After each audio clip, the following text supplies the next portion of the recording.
Alright, we're going to look at how we can remove lens flares from our imagery. So I've taken this shot of a tunnel here. It was very wet and dreary, light bouncing off everywhere, and we've got some quite noticeable lens flaring going on here as a result of using a wide-angle lens. We've also got some trails down here, but they are actually intentional as part of a long exposure, so we won't worry about those. But these we can tackle, and the first step we'll take towards doing so is to use frequency separation. So we'll go to Filters, Frequency Separation, and we're going to split our image into a high and low frequency layer stack. So in this case, we want to actually use quite a high radius value. We basically want to knock out all of the fine detail from the low pass layer and knock it all over to the high pass layer. So you'll see these areas that are coloured here as part of the lens flare, they don't really show up in the high frequency layer, which is perfect. That's what we want. So we'll click apply, and it's then separated the image into high and low frequencies. So we'll hide the high frequency layer and work on the low frequency layer for now. And so the first step we'll take is to grab the clone brush, and we're going to take the hardness down and use a fairly high width of about, or higher than that even, about 400 pixels. Then we can simply alt-click on an area and drag it across, like so. We're just roughly blocking out the retouching for now. So what we're going to do is, once we've eradicated all of the lens flare colour, like so almost, just a bit of blue lens flaring there, we're then going to go in with the healing brush tool.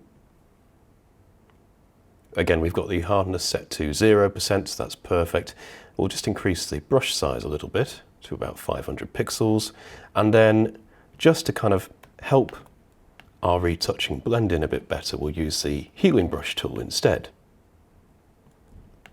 It's just a little less brute force than using the clone brush.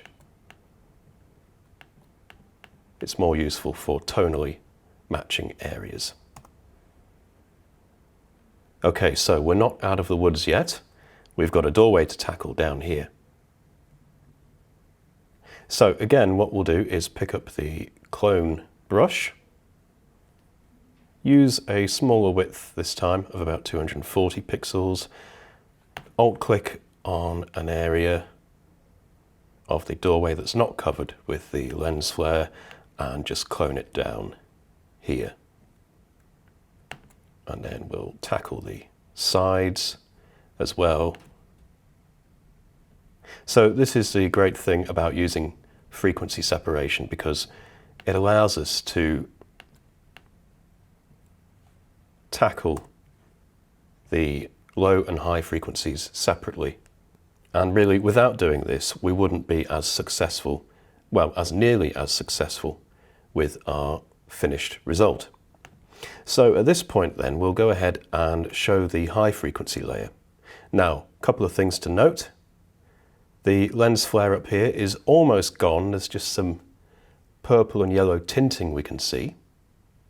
So in order to determine which layer this is present on, we can hide the low frequency layer. Okay, so we can actually see the high frequency layer has picked up a bit of the colour information here. So what we can do now is use the sponge brush tool. And what this will allow us to do is just desaturate those areas of colour. So we'll set it to desaturate and to use HSL saturation rather than vibrance. This ensures we're desaturating all colours equally. And we'll just increase the width. And you can just see as we paint over these areas, we're getting rid of that colour. Another way around this is we could have simply used a higher radius value when we were doing our frequency separation. But if, like me, you didn't get the values quite right, then you can just jump into the high frequency layer and desaturate the areas that you need to. You've got a bit down here that we could also desaturate, like so. Okay, so we'll go ahead and show the low frequency layer again. Okay, so that's taken care of that area of the ceiling. Let's go back down to this doorway, and we've got sort of a rainbow coloured pattern effect here. Now I suspect this is on the high frequency layer, so if we just hide the low frequency again, yep, there we go. Okay, so switching over to high frequency, this is where we're going to start using the inpainting brush tool. So with the inpainting brush tool, in order to preserve the rich texture of the high frequency layer, we want to bump the hardness back up, and as a result we'll decrease the brush width. Then we can just paint over these areas, and as we can see, it's done a fairly good job of matching the texture from the surrounding area. So if we go ahead and then show that low frequency layer, we've gotten rid of quite a lot of the flaring. There's still a bit of coloration here, so we'll also tackle that. Again, on the high frequency layer, we'll just desaturate using the sponge brush tool. So once again, our settings are as we left them on desaturate. So we'll just mouse over those areas like so, and turn the low frequency layer back on. That's looking a bit better. Right then, let's tackle these final areas. So from here on out, we can pretty much get away with using the inpainting brush tool. So let's turn the high frequency layer off. That's practically invisible on the low frequency, but we'll pick up the inpainting brush tool and we'll just mouse over this area. And I suspect we may need to go back and tackle that on the high frequency layer as well. But for now, we can also go over the bit of blue lens flaring here. Okay.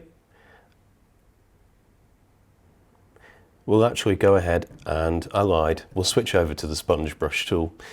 This time we'll take the hardness down, bring the width up, and you can see if we just use it as is, it's too heavy of an effect. We kind of want to tone this down, not remove it entirely. So we'll take the opacity down to about 50% and we'll just lightly go over those blue areas. Okay, so then let's evaluate where we are, turn high frequency back on. Okay, we need to tackle these on the high frequency layer. So I'm going to hide the low frequency, select high frequency, and we're going to move back to the inpainting brush tool.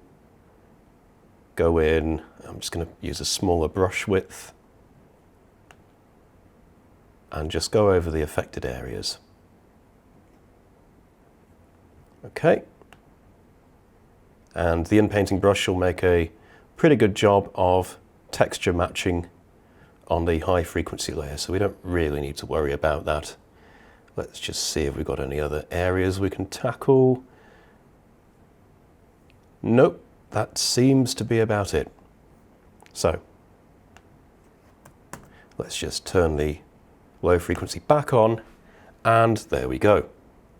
So we've now just successfully removed most of that lens flaring. Let's just remind ourselves using the history panel of how we started out.